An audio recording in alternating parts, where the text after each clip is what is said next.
नमस्कार प्यारे साथी मित्रों।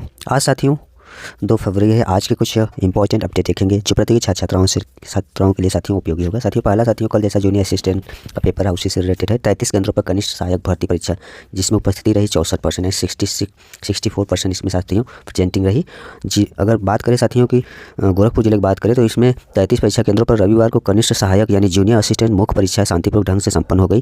परीक्षा को लेकर प्रशासन की ओर से सुरक्षा पुख्ता इंतजाम किए गए थे। कनिष्ठ सहायक मुख्य परीक्षा के लिए कुल 15,264 अभ्यर्थी पंजीकृत थे। इनमें 10,047 अभ्यर्थी परीक्षा में शामिल नहीं हुए। इसमें टोटल जितने शामिल हुए साथियों और 5,217 अनुपस्थित रहे साथियों, एब्सेंट रहे साथियों। कितना इतना इसी तरह सभी जिले में यानी लगभग 64% ओवरऑल देखा जाए तो 64% साथियों इसमें उपस्थिति दर्ज किए विद्यार्थी। इस संबंध में जिला विद्यालय जो निरीक्षक रहे उनका कहना है कि परीक्षा को लेकर मुकम्मल तैयारियां मतलब अच्छी तैयारियां की गई थी। कहीं भी अभ्यर्थी को कोई दिक्कत नहीं हुई साथियों। इसलिए साथियों अगर इसकी उपस्थिति देखा जाए तो 64% इसकी प्रेजेंटिंग रही, ओवरऑल परसेंटेज रहा विद्यार्थियों का।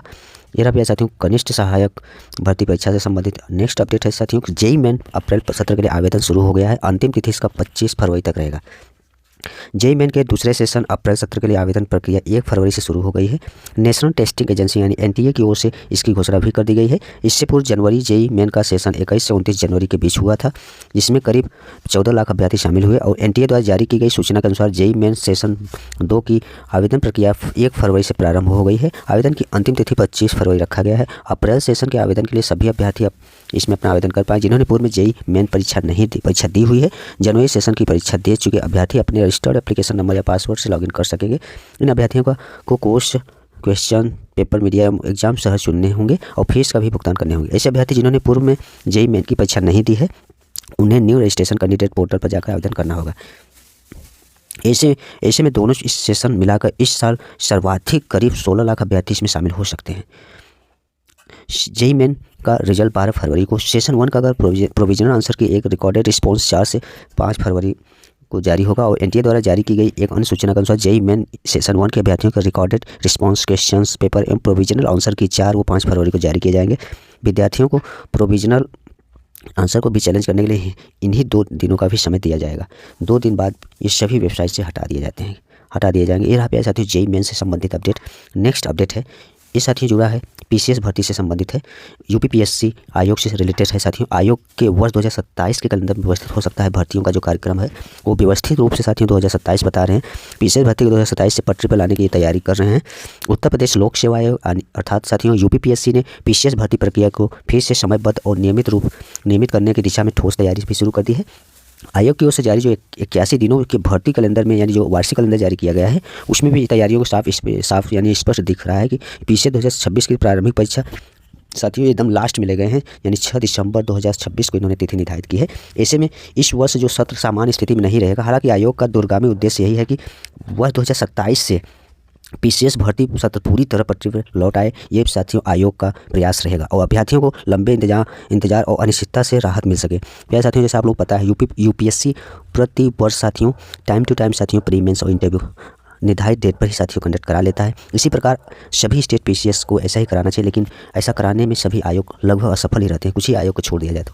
और इसमें अगर यूपीपीएससी की बात करिए तो कभी अभी तक इस तरह से टाइम टू टाइम करा नहीं पाया है, प्रयास कई बार किया है। इस बार भी संभावना ये है कि ये सभी जो है कंडक्ट टाइम टू टाइम करा पाएंगे सभी एग्जाम्स को।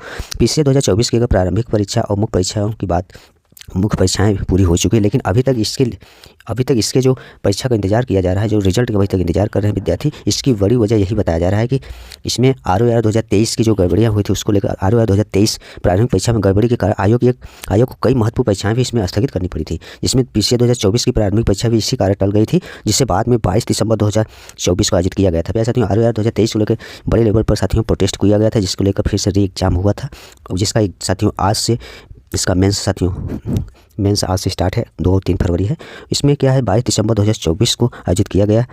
इसके बाद मुख्य परीक्षा तो हो गई, लेकिन परीक्षाओं का क्रम बिगड़ता चला गया। इसी तरह पीसीएस 2025 भी अपने तय समय से पीछे चल रही है। कैलेंडर में इसकी मुख्य परीक्षा 29 मार्च यानी 2026 से प्रस्तावित है, यानी पीसीएस 2024 जहां लगभग 2 साल देरी से आगे बढ़ी, वही पीसीएस 2025 भी करीब 1 साल पीछे चल रही है। इस स्थिति ने हजारों अभ्यर्थियों की तैयारी, आयु सीमा और करियर योजना पर असर डाला है। अगर हम बात करें PCA 2026 की रूपरेखा की इसकी बात करें तो इन्होंने यहाँ मेंशन किया है, आयोग ने PCA 2026 की प्रारंभिक परीक्षा 6 दिसंबर 2026 निर्धारित किया है, यानी इससे कई माह पूर्व ही आवेदन प्रक्रिया शुरू हो जाएगी। दिसंबर में प्रस्तावित PCS 2026 का अंतिम परिणाम जाहिर तौर पर 2027 के आखिरी महीनों में आ सकता है। ऐसे में आयोग के सामने 2027 में भर्ती कैलेंडर की पटरी पर लाना सबसे बड़ी चुनौतियों में से एक होगा। हालांकि आयोग ने इससे पहले PCA 2023 में सत्र सुधार मिसाल पेश की थी, लेकिन वो ज़्यादा समय तक नहीं चल पाई थी, जब उसी वर्ष परीक्षा कराकर PC परिणाम भी घोषित कर दिया गया था। लेकिन 2024 में घटनाक्रम ऐसा रहा कि पूरी परीक्षा व्यवस्था फिर से बिगड़ गई और PCS भर्ती तय समय से काफ़ी पीछे चली गई। अब आयोग का पूरा फोकस PCA 2027 पर है। योजना यह बनाई जा रही है कि PCA 2027 की भर्ती प्रक्रिया, विज्ञापन, प्रारंभिक परीक्षा, मुख्य परीक्षा और अंतिम परिणाम एक ही वर्ष में पूरी कर ली जाए।